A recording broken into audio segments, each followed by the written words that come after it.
anak na mahal mo, ay natipon mo sa lugar tipanan kung saan ka nagpabadama bilang Diyos na aming buhay na dapat naming pagtiwalaan dahil sa iyong kapangyarihan.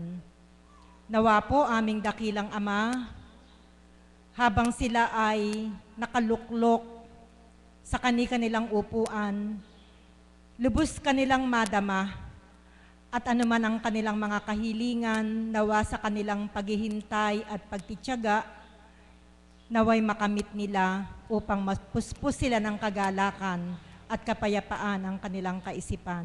Amen. Palakpakan po ulit natin ang ating Panginoon. Ang happy birthday, happy anniversary, double celebration talaga.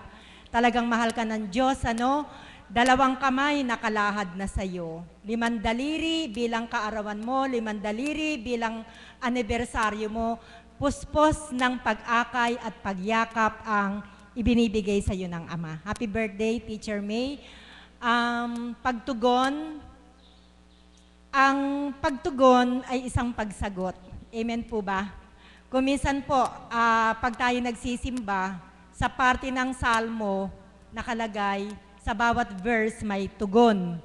Kung minsan yung mga commentator, hindi ginagamit yung salitang tugon, kundi pagsagot or sagot. Ibig sabihin, sa bawat panawagan ng ating Panginoon, meron tayong isinasagot. Meron tayong itinutugon. Teacher May, gusto ko lang isimplify yung tema mo.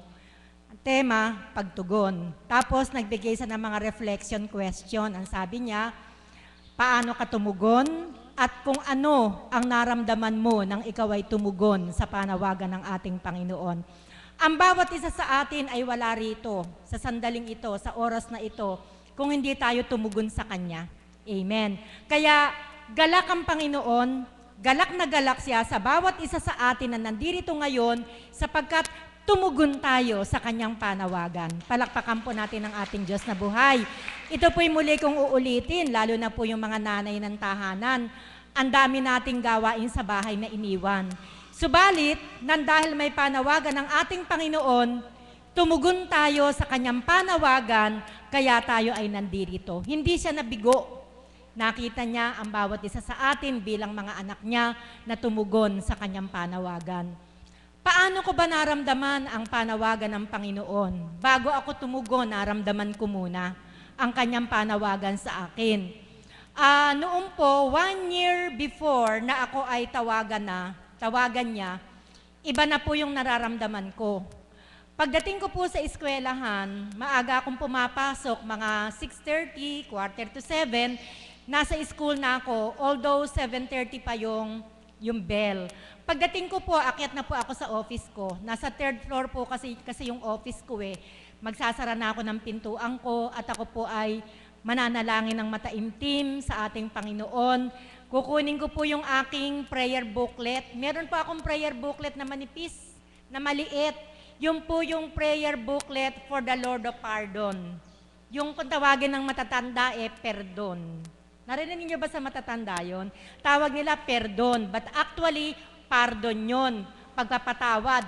Panginoon Diyos na nagpapatawad. Yun po ang ibig sabihin ng Lord of Pardon. Pinapatawad tayo ng Panginoon. So tuwing umaga po, matapos po yung personal prayer ko, kukunin ko na po yung perdon na yon, yung booklet na yon, at ako po'y mananalangin. Yun na po pala yung pagpapadama sa akin ng Panginoon. At later on, naramdaman ko yung Kanyang panawagan. Saan po niya ako tinawagan? Dito po, sa banal na lugar na ito.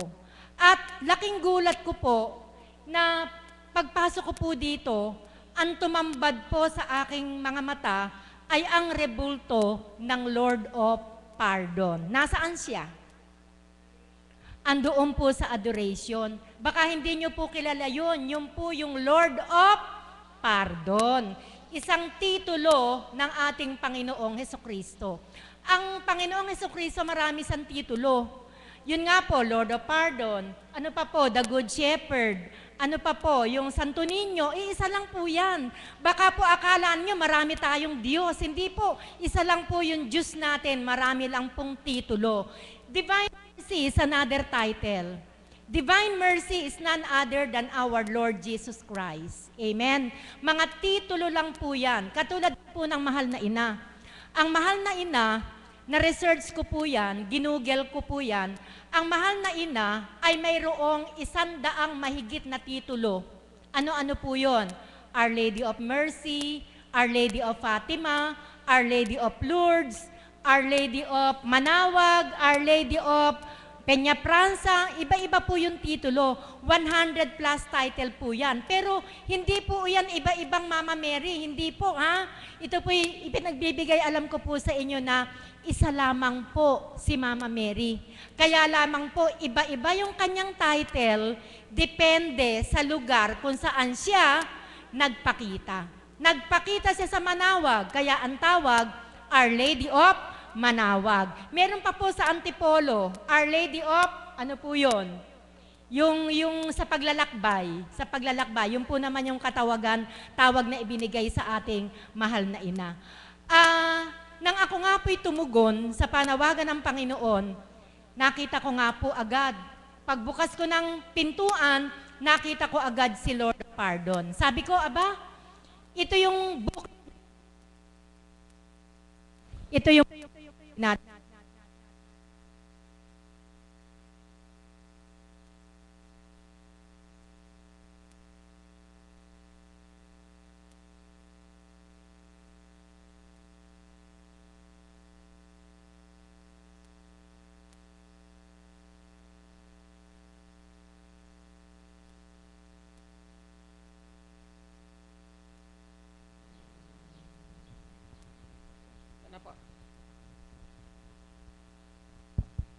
sabi ko, dito ko pala makikita. Ito po ba'y isang coincidence or sadyang tinakda ng Ama na makita ko ang rebulto ng Lord of Pardon dito sa lugar na ito? Alam niyo po, nung bago-bago po akong tagasunod ng gawaing ito, napakatindi po talaga ng panawagang ginawa sa akin ng Panginoon. Hambing po sa isang manliligaw, talaga pong niligawan niya po ako to be sure na hindi ako makapapalag. Hindi ako makapagsasalita ng no. Bakit ko po sinabi yan? Sa bendisyon pa lang po ng banal na Espiritu sa katauhan ng ating mahal na Apo Kunching, daman-dama ko po talaga ang pagbabato-balani sa akin ng Panginoon na ako ay makasunod sa Kanya. Ang dami po niyang ginawa sa akin para po talaga mahulog yung loob ko sa Kanya. Hanggang isang hating gabi nga po, naibahagi ko na po ito sa inyo na nagpakita po sa akin sa panaginip. Na hindi naman po ako tulog, alam ko hindi ako tulog, hindi naman din po ako gising. Nangungusap po sa aking kaisipan na, yun nga po, nagpapaawit siya sa akin. Nang sabi ko nga po, sabi po niya, awitan ko daw po siya ng awitin. Baka po sabihin nyo, nababaliw ako. Hindi po eh. Dinalagay po sa isip ko eh. Sino po yung nangungusap sa akin?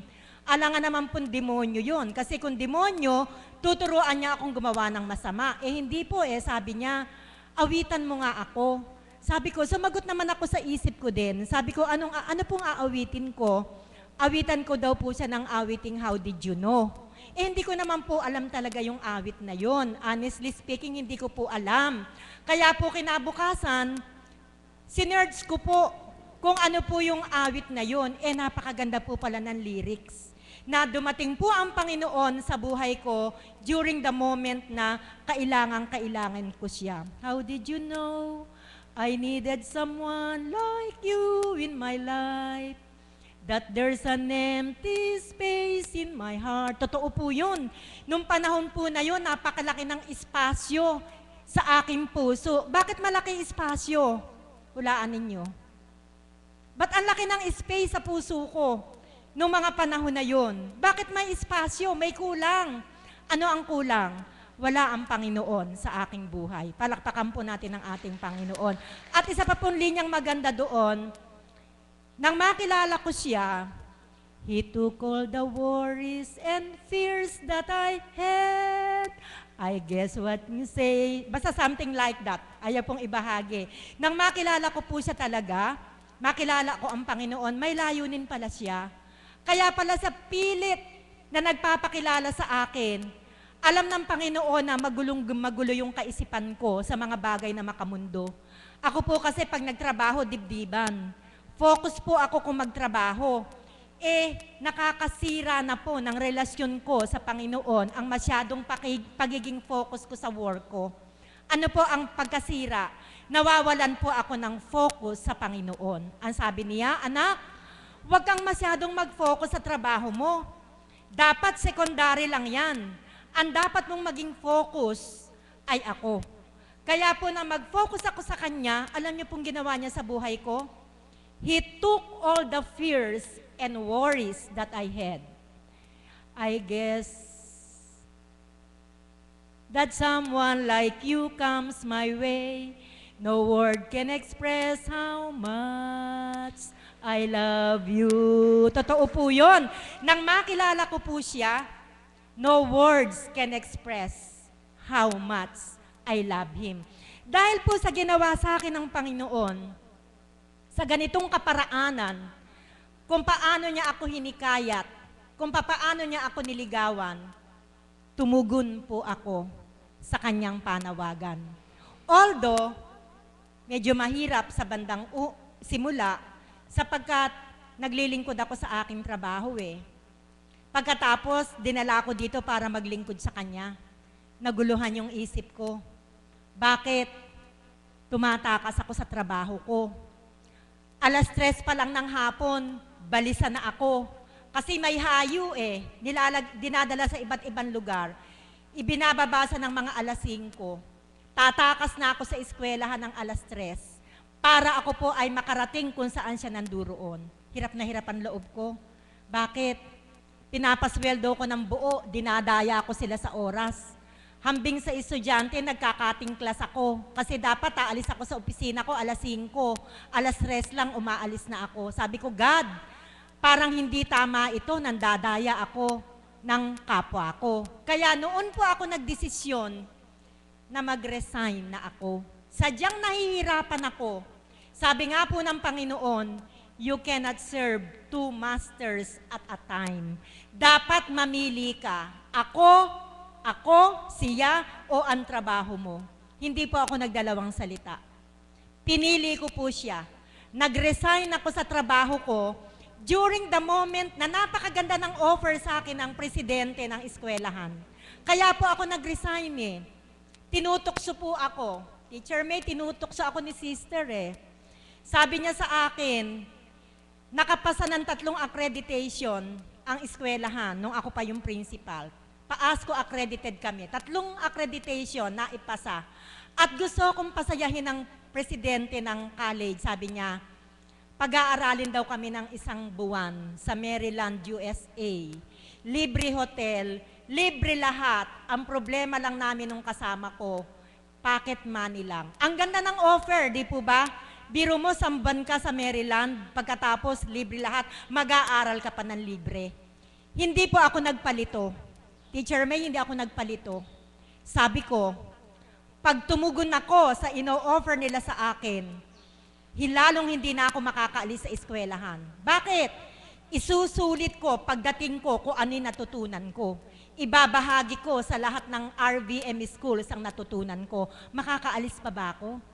Hindi na. Paano kung may panawagan ako sa Panginoon na iwanan ko na yung trabaho ko?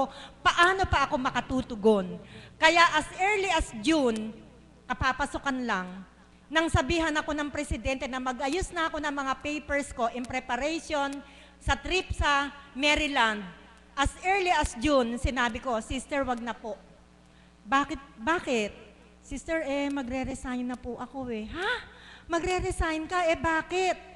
Sister, may panawagan po sa akin ng Panginoon Dapat po akong tumugon sa Kanya. Sabi po sa akin ng Panginoon, siya naman daw po ang paglingkuran ko. Hindi na po niya ako napilit. Hindi na niya ako napigil. Kasi alam niya na maganda naman, mas maganda naman yung offer sa akin ni God. Amen po ba? Ang offer niya sa akin, trip to USA. Ang offer sa akin ni God, trip to heaven. Sinong pipiliin ko? Siyempre, ang offer sa akin ng Panginoon. Kaya tumugon ako sa panawagan ng ating Panginoon. At hanggang ngayon, patuloy akong tumutugon. Mga kapatid, hindi ganun kasimple ang tumugon sa panawagan ng Panginoon. Kung ang banal na Espiritu ay sumasa atin mula ulo hanggang talampakan, hindi magiging mabigat. Amen? Subalit, kung ang ating pagkatao ay, sabi nga ni Mother nung nakaraang nagpahayag sa dito, ang espiritong maaaring sumakop sa tao ay tatlo. Amen? Ang tao, ako na, maaaring tatlong personality ang sumaakin. Unang-una, pag ako'y mabait, pag ako'y mapagmahal, pag ako'y maunawain, pag ako'y mapagpakumbaba, sinong espiritu ang sumasa akin? Ang mabuting espiritu, ang espiritu ng Panginoon. Subalit bilang tao, meron tayong tinatawag na natural na ugali. Amen po ba? Meron tayong tinatawag na natural na ugali na kung magkaminsan, kahit ginagamit ka ng espiritong banal, ang ugaling natural, sumusulpot at sumusulpot. Amen po ba? Ako po, ano po yung naturalesa kong ugali? Ang natural ko pong ugali nang hindi pa ako naaakay ng Panginoon, masyado po akong matapang. Ako po talaga yung pambato nila. Alam po ni Teacher May yan. Pag merong issue about the teachers and the administration, ako po yung tinutulak nila na makipag-usap sa pinakamataas na pinuno ng eskwelahan. Bakit? Matapang ako eh. Pagka alam ko yung prinsipyo ko, hindi ako matatakot pag lalaban ko yung prinsipyo ko. Mother, hindi ko alam kung yung naturalesa kong ugaling ito ay nakikita mo na sumusulpot pa rin sa akin. Hinihiling ko po sa Ama na maging puro. Yun talagang purely Holy Spirit. Pero mukhang mahirap. Bakit? Sabi nga po ng mahal na Apo, walang banal. Walang banal, kundi ang bawat isa sa atin ay nagsusumikap na maging banal. Subalit, hindi tayo banal. Ang tanging banal lamang ay walang iba kundi ang ating Panginoong Hesukristo. Nagsusumikap tayong maging banal. So dalawa na yung personality na maaring mag-shift sa akin. Minsan, anong espiritu ba ako ngayon? Walaan nyo nga. Anong espiritu ang nasa sa akin sa sandaling ito? Nagpapahayag ako ng mabuti? Inaakay ko ba kayo sa kalituhan, sa kaligawan? Hindi. So kayo na po ang magsabi kung at this moment, sinong espiritu ang nakalukob sa akin. At yung pangatlong espiritu, yung talagang masama, nilalabas ng dila mo. Masama, iniisip mo. Masama, ginagawa mo. Nangahatol ka ng kapwa. Nanguhusga ka ng kapwa. Nagtatanim ka ng galit sa kapwa. Yung taong hindi nyo kaharap, pinag-uusapan ninyo. Wala naman dito si Mary, pero si Mary, ang topic ninyong dalawa. Ang topic natin dalawa. Sinong espiritu ang sumasa atin? Demonyo daw, sabi ni Mother. Kaya pag ang espiritu ng demonyo o ang masamang espiritu ang sumasa atin, ano ang gagawin natin? Are we going to entertain or reject? Reject natin. Sapagkat hindi tayo magiging kalugod-lugod sa Panginoon kung ia-accept natin yung inuudyok sa atin ng masamang espiritu. Kayo, pag nilayan ninyo yung sarili ninyo, totoo ba yung sinasabi ni Mami Beth? Na kung minsan mabait ako pag araw ng sweldo, intrigado lahat yung sweldo ko, walang naririnig sa akin yung mga magulang ko. Or may pagkakataon na i-entrega ko yung sweldo ko pero ang dami kong tinutuos, wala na nga natira sa akin, ayan. Madidistinguish po natin kung anong espiritu yung sumasa atin. Kaya ang pagtugong po, medyo may kabigatan. Kaya sa tuwina, dapat tayong dumulog sa Panginoon. Amen? Upang ang maayos na pagtugon ang sumaatin. Ano ang naramdaman ko nang ako'y tumugon sa panawagan ng ating Panginoon? Physically, dating masasakitin ang ulo ko, may migraine ako, dating mahihiluhin ako, para akong laging nakasakay sa Ferris wheel, sa Caterpillar, laging mataas ang blood pressure ko, anong benepisyo ang natanggap ko. Sa pagtugon ko, praise God, nawala yung mga physical na karamdaman ko. Dahil yung palang mga physical kong karamdaman na yan, dulot pala yan ng mga mali kong ginagawa sa buhay. Malabis na pag-iisip, malabis na katapangan, malabis na kataasan. Kaya ayun, sa malabis kong kataasan, tumataas ang blood pressure, tumataas yung mga elemento sa loob ng katawan ko, kaya sumasakit ang ulo ko, nahihilo ako. Pag pala ikaw, ang salita ng Ama ay tinanggap mo at tumugon ka sa bawat salita ng Ama, yung pala ang sikreto para maging malusog ang katawan lupa natin. Kaya pala sabi ng Banal na Espiritu sa katauhan ng ating mahal na Apo Kunching, unahin ninyong palusugin at palakasin ang inyong espiritu, kasunod na nito ang kalusugan at kalakasan ng inyong katawan. Palakpakan po natin ang ating Panginoon. Totoo po yun. Ganun po kasi nangyari sa akin eh. Bakit po nang palakasin ng Banal na Espiritu, ang aking espiritu, ang aking kaluluwa, bakit hindi naman po ako nagbabanyos? Hindi naman po ako nagtapal-tapal ng kung ano-ano. Ba't nawala po yung mga karamdaman ko?